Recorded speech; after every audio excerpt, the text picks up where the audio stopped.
Moray Verabotai, Shalom Uvracha. Ce Shabbat, on va lire Parashat Noach. Je voudrais commencer par une histoire et après revenir sur la Parasha.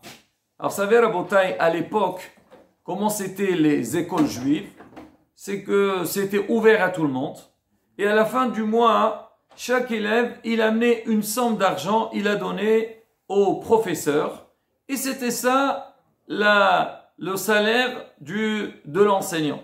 Moi, je me rappelle aussi à l'époque, quand on était petit, je sais qu'à la fin du mois, chacun, il doit amener donc une somme d'argent au prof.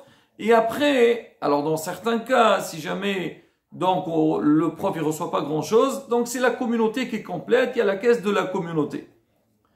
Alors maintenant, à Bagdad, alors c'était presque la même chose, mais un peu différent. C'est que les élèves, à la fin du mois, Rosh Chodesh, tous les parents, ils venaient au Talmud Torah et chacun, il donnait donc une somme d'argent qui était fixée au professeur, au Melamed. Maintenant, ceux qui payaient leurs enfants avaient le droit de continuer à venir au Talmud Torah pour apprendre, pour étudier. Et ceux qui n'amenaient pas, ils étaient exclus. Il faut payer. Comme aujourd'hui, il y a une scolarité. Alors, à l'époque, il y avait le Rav Abdallah Somer. C'était lui le maître du Ben Ish Chai. Donc, c'est un Gaon Atsoum. Lui, c'était Rosh Rabbanim. Le chef des Rabbanim était responsable. Alors, il a vu ce système. Il lui a pas plu. Il a dit quoi? D'accord, ceux qui ont les moyens, ils vont pouvoir étudier. Mais ceux qui n'ont pas les moyens, chez Mishmour, ils vont rester à la rue. Ils vont devenir des Amé Arasot. Il a fait un nouveau système. Et lui, il avait, Baruch Hashem, les moyens. Il connaissait aussi des gens, des grands donateurs. Il a fait une construction, un binyan, un immeuble de 3 étages.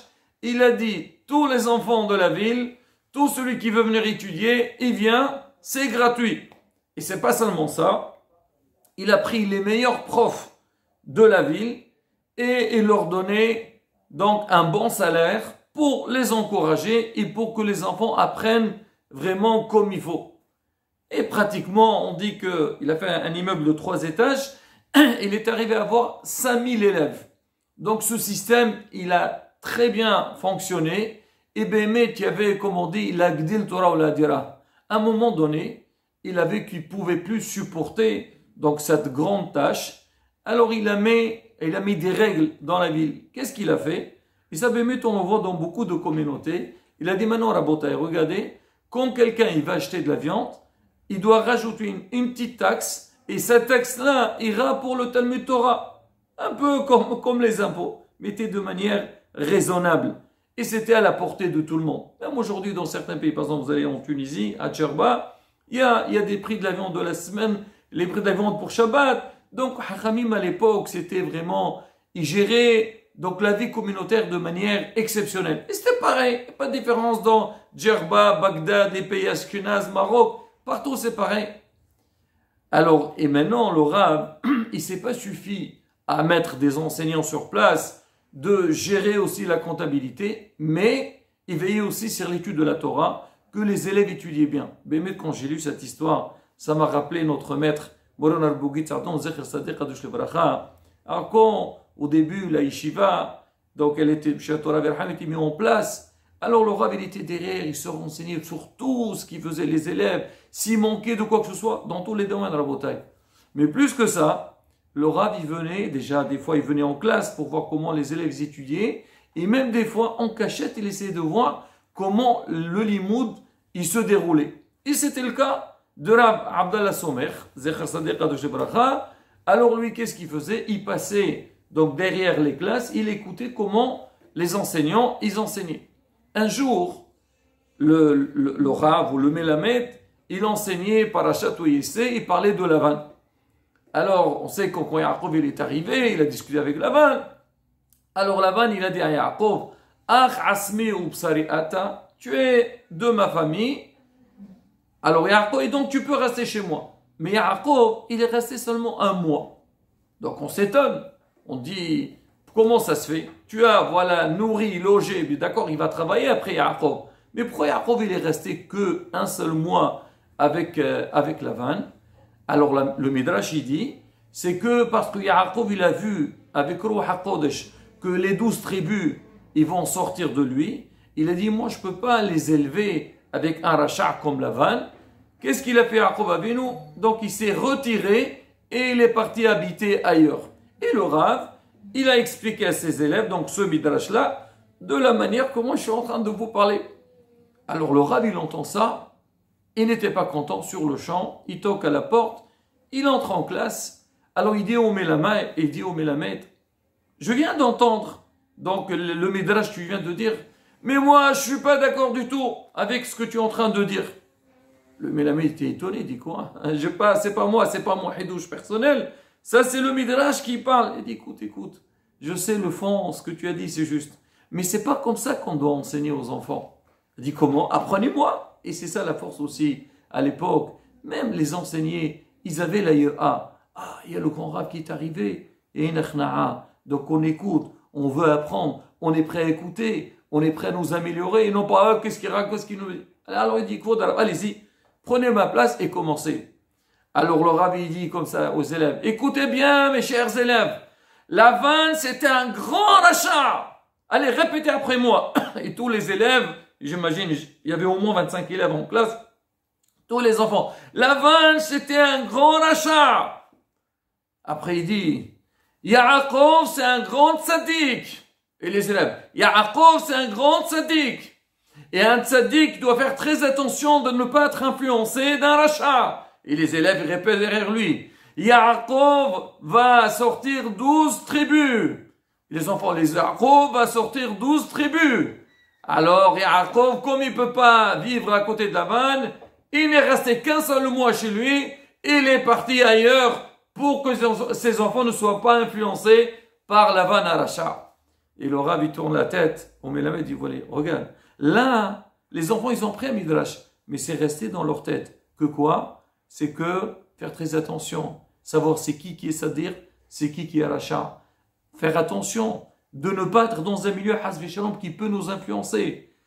Faire attention à l'éducation de nos enfants, l'entourage dans lequel on vit, c'est très important. Et pas dire, bon écoute, bon d'accord, moi et toi c'est pas pareil, et on passe. Non, on fait très attention. Rabotai, je raconte cette histoire pour répondre à une question dans la paracha. On sait, donc Dora Maboul, alors tout ce qui s'est passé malheureusement, c'est marqué Hashim Ishmor, il n'y avait pas que l'homme seulement qui a fauté. L'homme, il a fauté. Il y avait le gezel, le vol. Ils ont fait toute la avérote qui pouvait ne pas exister. Hashim Ishmor. C'est marqué même les bêtes. Même les bêtes, ils ont fauté. C'est marqué, il y avait des mariages mixtes. Le taureau, il s'est marié avec, je ne sais pas moi, avec l'ânesse. Et le chien, il s'est marié avec la chatte. Ça veut dire qu'il y avait chez Mishmor un mélange grave. Et c'est pas seulement ça. Le Midrash, il dit, même la terre, elle donnait plus ses vrais fruits. Parce qu'il y avait un mélange aussi au niveau des racines. Il y a un mélange grave. On dit, comment ça se fait? On dit, pourquoi? Parce que quand l'homme, il fait quelque chose de mal, il doit savoir que tout peut être pollué. Même l'air, il est pollué aujourd'hui. Pourquoi? Malheureusement, à cause de nos actions.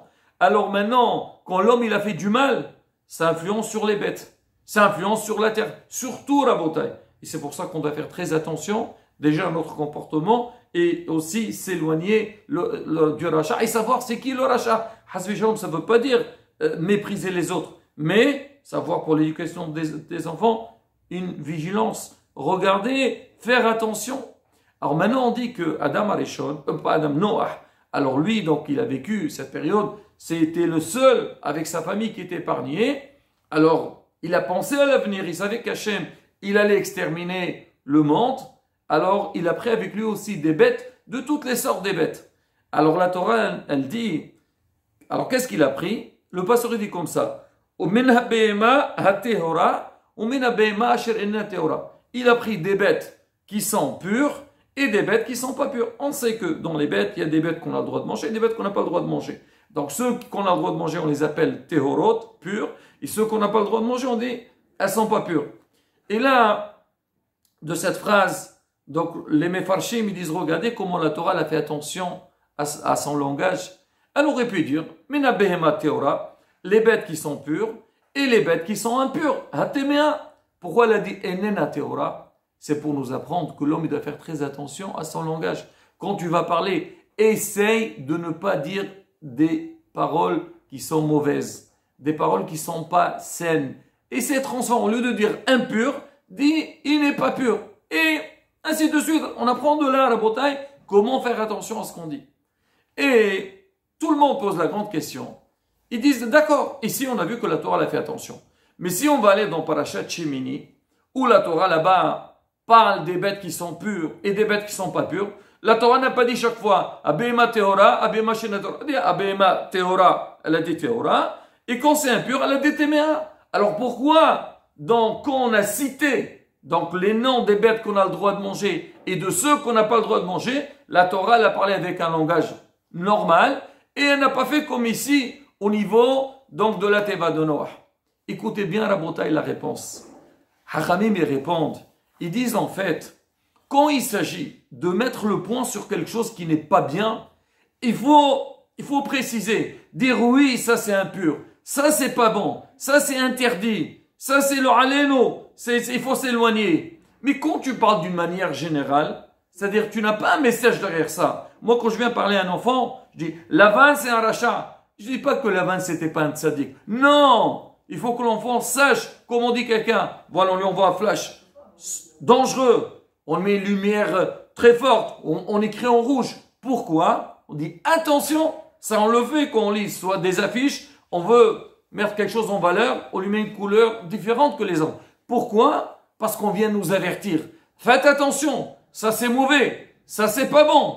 Alors dans ce cas-là, alors la Torah, bien sûr qu'elle parle. Elle dit tamé, elle dit impur. C'est quelque chose qu'il faut éviter. Mais là, on est en train de citer. Il a pris des bêtes avec lui. Qu'est-ce qu'on a besoin de dire ces bêtes-là, ils sont impurs? Non.